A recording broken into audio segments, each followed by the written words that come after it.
What's up, everybody? So for today's video, we're going to be checking out Sony CinemaCon 2023, Kraven Rated R, Rhino joins Spider-Man universe, Ghostbusters, and more. As you guys know, we're watching some 3C films. He's going to give us the scoop on everything. You already know, man. It's going to be 16 minutes long. Let's just smoke along with this shit, man. Let's just get this shit going. Ready? 3, 2, 1, boom. Hello, my beautiful movie peeps. It is that time of year again where CinemaCon is happening. If you've been following my channel the past couple of years, you know this is the week where a bunch of studios get together in Las Vegas to celebrate going to the theaters. And in this celebratory fashion, they give presentations for a lot of their upcoming movies, sometime announcing things we didn't know, showcasing footage that doesn't always get released to the public, but still, we have reporters and journalists there to give us detailed descriptions. Hopefully you guys are subscribed here on the channel, because the entire week I will be breaking down every studio's presentation from Warner Brothers, Universal, Paramount, and of course today, Sony Pictures. Timestamps will be in the description if there's a certain movie you want me to talk about a little bit more, but whatever the case may be, please just hit that like button, show me some love in that comment section, and just keep being wonderful movie fans. Alright, so yes, Sony kicked off here CinemaCon week, and just looking at the showroom floor in Las Vegas, I am so jealous of the people attending there. They got to see the Blue Beetle costume up close in person. It's a good thing they denied me press access to this event, or I would have stolen that suit. But putting that aside here, jumping into the first presentation of the week, Sony started off with playing a video of Will Smith and Martin Lawrence on the set of Bad Boys 4. It said that they're currently 4 weeks into filming. Just recently in the news cycle, it got revealed that Eric Dane will be playing the villain of the movie. Some people might know him as the creepy Euphoria dad. And that was kind of really it about Bad Boys 4. Glad it's happening, excited to see it. But Sony did that a lot. They didn't stay talking about a lot of movies. They just kind of talked about them, showed some footage, moved on. Like here in the case for their next movie called Dumb Money, which is going to be the real life story of the GameStop and Wall Street stock event. For those of you who didn't hear about this, during the pandemic when all the stock was going down for a lot of companies, GameStop was one of those companies suffering, and a Redditor online just got a bunch of people together to buy the stock so they can shoot up the price, and it kind of showed how broken Wall Street can be if a group of people work together. The movie will be starring Paul Dano, and he's going to be playing a YouTuber named Keith Gill, who was kind of the Redditor that started and organized everything and kind of screwed a bunch of big Wall Street people out of their money. The cast looks star-studded. Seth Rogen,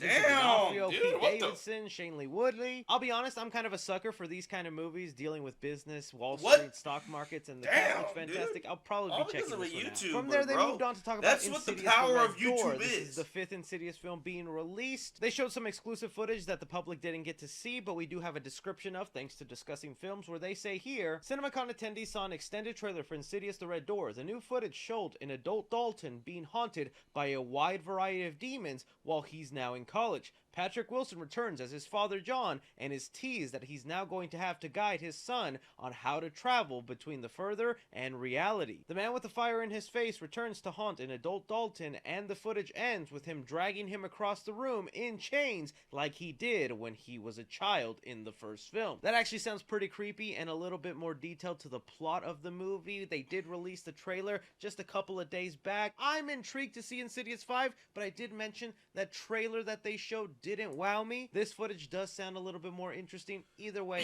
I'm gonna be watching Insidious 5. Then next up, Sony talked about their true crime comedy here called The Machine that stars Bert Kreischer, where the footage was of him as the Little Mermaid, almost teasing like if Disney was about to release a trailer. But then it just turned into him talking about the movie and how it was something that actually happened to him, dealing with the Russian mafia and whatnot. I've seen some of Bert Kreischer's comedy. Some of it is funny, but I'm actually really just not interested in this. Mark Hamill's in the movie with him. Comes out Memorial Day. I don't know. You guys tell me if you're excited for that. Skipping around so I can save the good stuff to just gush over towards the end of this video, they also showed a trailer for their rated R rom-com called Anyone But You, which is going to star Glenn Powell and Sydney Sweeney. Some trailer footage that they showed off here says the film is about two unlikely lovers who can't stand each other but keep running back after every sexual encounter. The film seems to be really raunchy, with plenty of partial nudity between its two main stars and a mean sense of humor. The footage mainly consisted of two being romantic while also cruel to each other, like Glenn pushing Sydney off a boat by accident after reenacting the iconic moment from Titanic, and another moment of Sydney punching Glenn in the genitals. Look, I'll be honest, I can enjoy me a rated R rom-com, and also respectfully,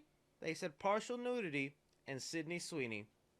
Sony Pictures, you have my money. Sony then showed off some Hey, footage for the man. Gran Turismo movie based off the video True. game. But even though this is based off the video game, it's actually about the true story about a gamer be who like wins some a fucking contest playing Gran 50 Turismo Shades and of then Grey. gets to race with real life drivers. David Harbour's also going to be starring in the movie here. One person who saw the trailer described it as like a cross between a racing movie and Real Steel or something. It's wish fulfillment that's very much aimed at gamers, and it looks fun, with Harbour training gamers for real racing. Visually, it looks expensive. Hopefully a return of form for the NB. Yeah, I'm actually very curious about this one. I know Gran Turismo is actually a very popular racing game here, and I like the direction they're going with for the actual film. Sony then also talked about their upcoming Ridley Scott movie, Napoleon, that'll be based off the real-life historical figure played by Joaquin Phoenix. The surprising thing about this is that we've known that Sony was working with Apple TV on this movie, so we thought it would go straight to streaming, but they confirmed, no, it's gonna get a theatrical release and a big marketing campaign. Sony also seemed pretty confident that Ridley Scott will be winning an Oscar for directing this movie. I'm hit or miss with historical event type movies, but I'd be willing to give this one a chance. Diving into the movies I was a little bit more excited about, starting off with Equalizer 3. We know they just released a poster recently. I think this looks really cool. These movies are a lot of fun, and Denzel Washington is just a big badass. From the exclusive footage that they showed him, one person described it as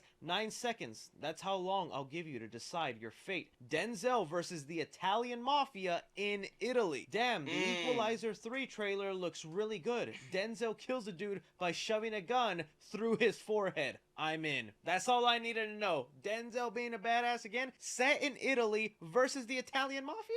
That sounds like it could be a good time. Moving on, talking about the Ghostbusters Afterlife sequel. Since it's currently being filmed right now, they didn't have any footage to show them. It was just Gail Kinnan, the director, and Jason Reitman, the producer, talking about the film, excited for it. But they did confirm that Paul Rudd and Carrie Coon will be putting on the iconic jumpsuits for this movie. No In fact, way. there have even been set photos where you can see Paul Rudd almost looking like a Jedi walking around the set. But if you look at his collar, that is a Ghostbusters jumpsuit collar if I've ever seen one. Kind of awesome to know that Paul Rudd will actually be wearing an official Ghostbusters outfit. I'm still very excited for this movie. It's currently still rumored to be releasing this year, although I doubt it's going to meet that release date. I was hoping they would have at least revealed the official title of the movie, but no, just a little confirmation that these two characters will be putting on them jumpsuits. Bringing us, of course, to the two biggest things revealed here during the Sony CinemaCon panel. Attendees were shown 14 minutes of Across the Spider-Verse. What? And thanks here again to Discussing Films, we have here an exact description of those 14 minutes, so sit tight while I read it for you. The scene kicked off with Gwen Stacy coming to visit Miles Morales for the first time since the events of the first film. He clearly still has a crush on her, and she embarrasses him by going through his notebook, which includes dozens of colorful drawings of her. They both escape his room, even though he can't because he's grounded. Spider-Gwen is visiting Miles to inform him of this secret society of multiverse spider people, and she's been stopping threats across different dimensions. The goal of this multiversal spider society is to stop the universe from colliding. They're swinging across the city and catching up. It's obvious that there is more of a romance between them.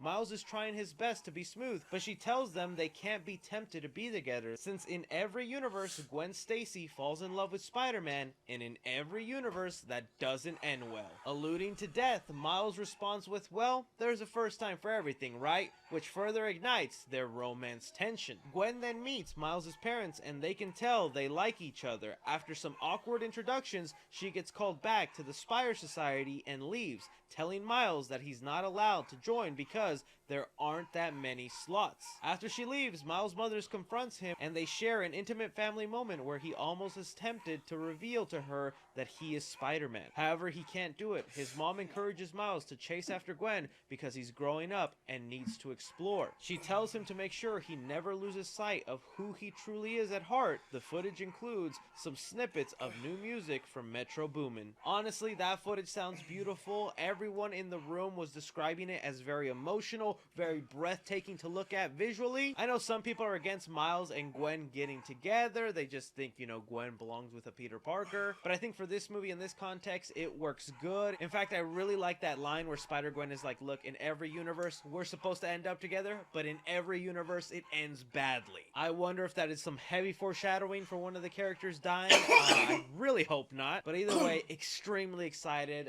This footage sounds great. great. Finally now talking about the big giant reveal, the only thing that was really bumping during Sony's CinemaCon panel. I mean, I don't know what happened this year, man. I was waiting for some Tom Holland updates about his universe or some new spin-off announcements. Heck, even an update on El Muerto or Morbius 2 or even Venom 3. But no, they decided to talk about Kraven the Hunter, and honestly, I have not been that excited for this movie. Even though I like Kraven the Hunter as a villain, Aaron Taylor Johnson is a great actor. My excitement level for this movie was basically as bottom of the barrel as it can be. And then Sony frickin' does what they do best and completely turn things around to where now I'm hyped. How did you do that, Sony? Not only did they show exclusive footage that I do have a detailed description of, and I'll be reading it for you guys, but they also confirmed this will be the first Sony spin-off movie to be rated R.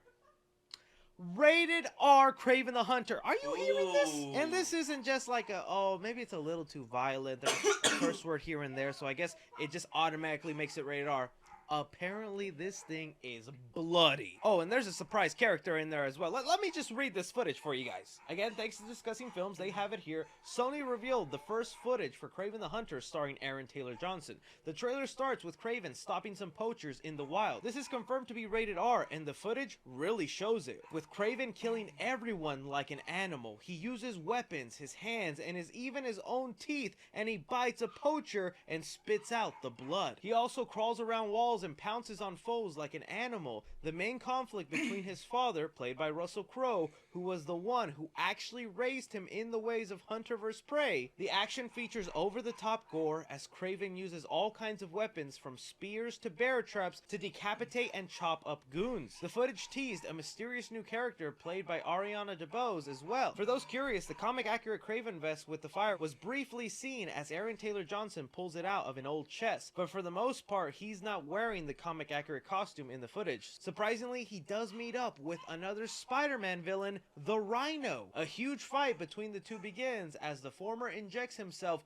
with a serum that actually turns him into a huge rhino monster as opposed to it being a mech suit. The footage only saw his arm morphing into a big gray rhino-like fist that did look somewhat comic accurate. Okay, we got a lot to digest.